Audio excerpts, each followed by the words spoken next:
नमस्कार दोस्तों, जय श्री कृष्ण। कैसे हैं आप सब? उम्मीद करती हूँ खुश होंगे, सुखी होंगे, संपन्न होंगे। जो भी हमारे व्यूअर्स हैं, सब्सक्राइबर्स हैं, दुनिया में जहां भी हैं, हमेशा खुश रहें, सुखी रहें, संपन्न रहें। दोस्तों, बहुत तकलीफ होती है, बहुत जी जलता है जब आपने कोई काम किया है, कोई कर्म किया है, लेकिन उसका फल दूसरा ले जाता है। जिन कामों को, जिन कर्मों का श्रेय, क्रेडिट आपको मिलना चाहिए, आपको नहीं मिल रहा है, लेकिन आपके द्वारा किए गए अच्छे कर्मों का क्रेडिट कोई और ले जाता है। कई बार हमारे कुछ जो सब्सक्राइबर है वो लिखते हैं कि हमने जिंदगी भर अच्छा काम किया, बहुत अच्छा किया, लेकिन हमें अंडर एस्टिमेट किया, हमारी वो वैल्यू नहीं हुई जो वैल्यू होनी चाहिए। समाज में भी हम फीके फीके हैं, लोगों के बीच में भी हम फेंके हुए हैं। लोग हमें फेंक देते, हटा देते एक बाजू। क्यों? क्योंकि हमारे कुछ ऐसे गुप्त छुपे हुए शत्रु वो हमें हर जगह से हटाते हैं। कई बार हमारे नेचर में ऐसी चीज होती है जो हमें वो सब कुछ नहीं मिलने देती है जो हमें चाहिए। अब चाहने की बात जहां तक है दोस्तों, हर व्यक्ति चाहता है कि उसके पास पैसे हो, हर व्यक्ति चाहता है कि उसकी वैल्यू दूसरों से कहीं ज्यादा हो, वो बहुत ज्यादा वैल्यूएबल पर्सन हो, यूनिक हो, एक्स्ट्रा हो, लोग इसकी इज्जत करें। अब ये सब चाहने से सिर्फ नहीं होता, उसके लिए हमारे अंदर क्वालिटी भी चाहिए।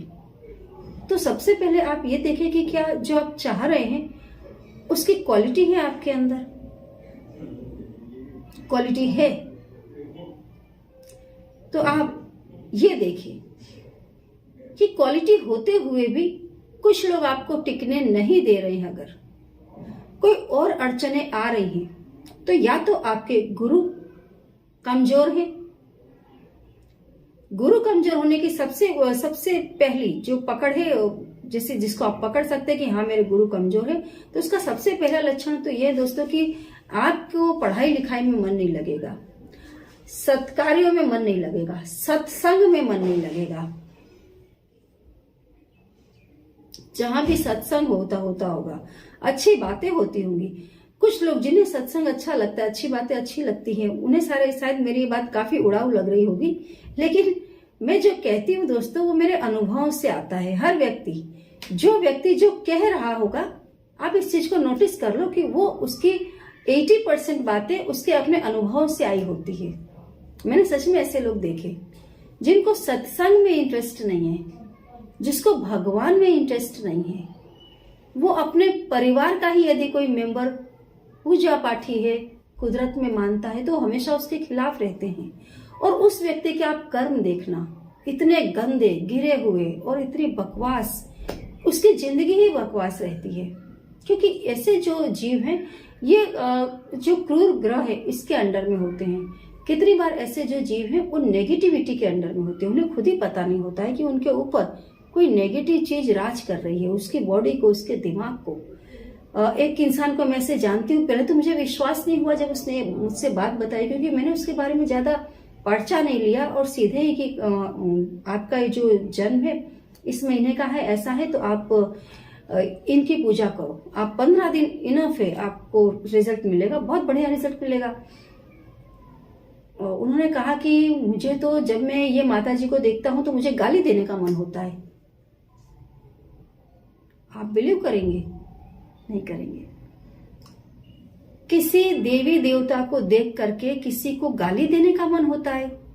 अगर वो लॉजिकली भी सोचे कि लॉजिकली मैंने क्या, इस देवी देवता ने मेरा बिगाड़ा है? क्या वो कोई इंसान था जिसने मुझे बर्बाद कर दिया, मेरा कुछ बिगाड़ दिया और मुझे उसके लिए अपशब्द कहने का मन होता है तो अलग बात है। लेकिन मैं तो सीधे सीधे मतलब कोई भी देवी देवता है तो बोला मेरी तो ऐसी इच्छा होती है। तो मैंने उससे पूछा क्यों ऐसा? बस होती है। कोई कारण है? ना, कोई कारण नहीं है, मुझे अंदर से ऐसा होता है। उसके बाद मैंने देखा कि सच में उसके अंदर, उसके बॉडी में एक ऐसे जीव का वास था जो असंतुष्ट था। उसको जो 2-3 चीजें बताई गई उसने एक भी चीज को एक्सेप्ट नहीं किया, क्योंकि वो जो चीज उसके अंदर पड़ी थी उसको एक्सेप्ट करने ही नहीं दे रही थी। कुछ समय के बाद वो इंसान से जब मैं मिली, मैंने देखा वो कंप्लीट बर्बाद हो चुका था। न वो घर का रह गया था, न वो समाज का रह गया था, न उसकी अपनी जिंदगी कोई जिंदगी रह गई थी। ठीक है, कुछ लोग मरते नहीं है इसलिए जीवित रहते हैं, ऐसी जिंदगी। तो कई बार हमें पता ही नहीं चलता है कि हम जो भोग रहे हैं उसकी वजह क्या है, क्यों मेरे अंदर ऐसे गलत विचार आते हैं। अगर इंसान खुद से सोचना शुरू कर दे तो तुरंत ही वो इम्प्रूवमेंट कर लेगा। तुरंत वो सोचेगा कि अगर इस चीज की मेरे अंदर कमी है तो फिर ये चीज किस ग्रह नक्षत्र से जुड़ी है। वो तुरंत उस ग्रह नक्षत्र को शांत करने के पूरे उपाय कर लेगा और उस चीज से बच जाएगा। पर ऐसा कब होगा? जब कुदरत चाहेगी, क्योंकि कुदरत के चाहत के बिना तो कुछ नहीं होता। यदि आपको भोगना लिखा है, यदि आपको भोगना लिखा है, किसी जन्म आप कोई कर्म करके आए हैं जो इस जन्म आपको उसका भुगतान करना ही करना है, तो आपकी मति अच्छी होनी नहीं है। आप तो बर्बाद होंगे ही, बाकी 10 को लेके डूबेंगे। तो सबसे पहले ये देखिए कि क्या हमारे अंदर हमें सबसे पहले अगर ध्यान देना है तो हमें अपने विचारों पर ध्यान देना है कि मुझे कैसे विचार आ रहे हैं और क्या ये विचार धार्मिक है, क्या ये विचार किसी की अच्छाई के लिए है। अगर नहीं है तो उन विचारों को कभी अपने अंदर एंटर होने की कोशिश ना करने दें। जब आप किसी के लिए गलत सोच रहे होंगे तो नेचुरली आपके अंदर उस व्यक्ति के प्रति नफरत होगी। आपका दिमाग उसके विरोध में आपको कंप्लीट थॉट दे रहा होगा जिसके लिए आप गलत सोच रहे होंगे। तो अपने बुद्धि को कंट्रोल करें, अपने मन को कंट्रोल करें सबसे पहले। और कोई उपाय करे ना करें, हमेशा रोज थोड़ी देर के लिए मेडिटेशन अवश्य करें, ध्यान करें, ध्यान में जाएं। ध्यान ऐसी चीज है जो पूरे ब्रह्मांड को बांधती है एक दूसरे से, जो सिर्फ प्रेम करना सिखाती है। ध्यान ऐसी चीज है जो आपको ये बताती है कि आपका अस्तित्व सिर्फ आपकी बॉडी तक नहीं है, आपका अस्तित्व सिर्फ आपके बेटे बेटी तक या आपके परिवार तक नहीं है, आपका अस्तित्व पूरे ब्रह्मांड में है। जितना भी आप बाहर फैला हुआ दृश्य देख रहे हैं वो सब आप ही का रूप है, आप उसी का अंश हो। जो करोगे वो भोगोगे। आप अपने आप अच्छा करने लग जाओगे। जब बुरा करोगे नहीं तो बुरा भोगोगे कैसे, है ना? तो सबसे पहले हर व्यक्ति का ये फर्ज है कि अपने गुरु को मजबूत बनाए। बिना गुरु के ज्ञान नहीं आता। गुरु है तो ज्ञान आएगा, ज्ञान आएगा तो आप जानवर से इंसान बनेंगे, मनुष्य योनि से आप देव योनि तक जाएंगे। अगर ज्ञान नहीं है तो आप वो तमाम कर्म करेंगे जो आपको नहीं करना चाहिए और आपको मनुष्य योनि से भी नीचे योनि में लेकर के चले जाते हैं। ऐसे ऐसे कर्म करेंगे। कई लोग ये कहते हैं कि मैंने देखा ऐसे व्यक्ति को कि वो बहुत पापी था, उसने बहुत पाप किए, बहुत लोगों को दुख दिए, ऐसा किया वैसा किया, अरे बहुत अत्याचारी था, लेकिन उसके पास तो बहुत पैसे थे, बहुत सुखी था। ये कुदरत है।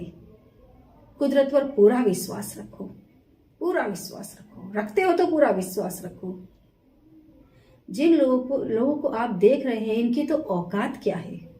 रावण जैसा रावण भी, उसका भी वंश नाश कर दिया था माता पार्वती ने, क्योंकि उसने शिव जी से गद्दारी कर ली थी। शिव जी से लंका दक्षिणा में मांग ली थी, जिस लंका को लेकर के माता पार्वती ने खूब सपने सजाए थे। तो ये जो जगदम्बा है, माँ पार्वती है, सभी को उसके कर्मों का फल देती है। जब वो पाप कर रहा है, कहीं न कहीं उसके पुण्य उसका साथ दे रहे हैं जो उसने पहले किए होंगे। जिस दिन पापों का घड़ा भर जाएगा, आप खुद बिलीव नहीं कर पाएंगे कि उसकी क्या दुर्दशा होती है। माता पार्वती के श्राप की वजह से रावण के हाथ से लंका तो चली ही गई, रावण का वंश नाश हो गया, वो सब कुछ खत्म हो गया। तो पाप कर्मों का फल जब कुदरत भोगवाती है तो बड़े बुरे तरीके से। तो कभी भी निराश ना हो, हताश ना हो, खुद पर विश्वास रखें। कोशिश करें गुरुवार के दिन पीले रंग के कपड़े पहने, सिर पर केसर या हल्दी का तिलक लगाएं। अपने से बड़ों की हमेशा इज्जत करें। जो लोग सरल हैं, साधारण हैं, सीधे साधे हैं, ऐसे व्यक्ति को हमेशा भगवान तुल्य माने। ऐसे लोगों से दिल से प्रेम करें। ऐसे लोगों की हमेशा इज्जत करें, क्योंकि ऐसे लोगों को यदि आपने दुख दे दिया तो दुनिया में ऐसी कोई शक्ति नहीं है जो आपकी रक्षा कर सके, रक्षा करेगी ही नहीं। आपको अपने पापों का भुगतान करना पड़ेगा। गुरुवार के दिन बेसन की सब्जी जरूर खाएं, चना जरूर खाएं। और दोस्तों, गुरुवार के दिन सेंधा नमक, आप खाने की जो भी चीज बनाएं उसमें सेंधा नमक डालें। सेंधा नमक जरूर खाएं। सेंधा नमक गुरुवार के दिन पिसा हुआ है तो, टुकड़ों में है तो, आप एक टुकड़ा उठा करके अपने घर के पूर्व दिशा की तरफ रख दें। गुरुवार के दिन सेंधा नमक का टुकड़ा पूर्व दिशा की ओर जरूर रखें। जो पढ़ने लिखने वाले बच्चे हैं वो लोग एक छोटी सी पॉलीथीन में सेंधा नमक का टुकड़ा रखकर अपने स्कूल बैग के अंदर रखें। हमेशा आपका पढ़ाई में मन लगेगा। जिनके बॉस, जो लोग नौकरी करते हैं, बॉस यदि आपसे नाराज रहते हैं तो जब भी आप नौकरी पर जाते हैं अपनी जेब में सेंधा नमक का एक टुकड़ा जरूर रखें। घर में यदि आपके सास ससुर आपसे परेशान है, मतलब आपको तकलीफ दे रहे हैं, आप जो उनसे चाहते हैं आपके सास ससुर से जो महिलाएं उन्हें नहीं मिल रहा है, तो आप भी अपने पास गुरुवार के दिन सेंधा नमक जरूर रखें। माता पिता यदि आपसे रुष्ट हैं तो भी अपने पास सेंधा नमक का एक टुकड़ा जरूर रखें। सेंधा नमक अपने पास रखने मात्र से गुरु आपके ऊपर प्रसन्न होते हैं। गुरुवार के दिन कभी भी पानी में नमक डाल करके घर में पोछा ना लगाएं। एक गुरुवार और एक रविवार, 2 दिन कभी भी नमक डाल करके घर में पोछा ना लगाएं। ऐसा करने से घर की लक्ष्मी चली जाती है। नमक को पूरा रिस्पेक्ट दें।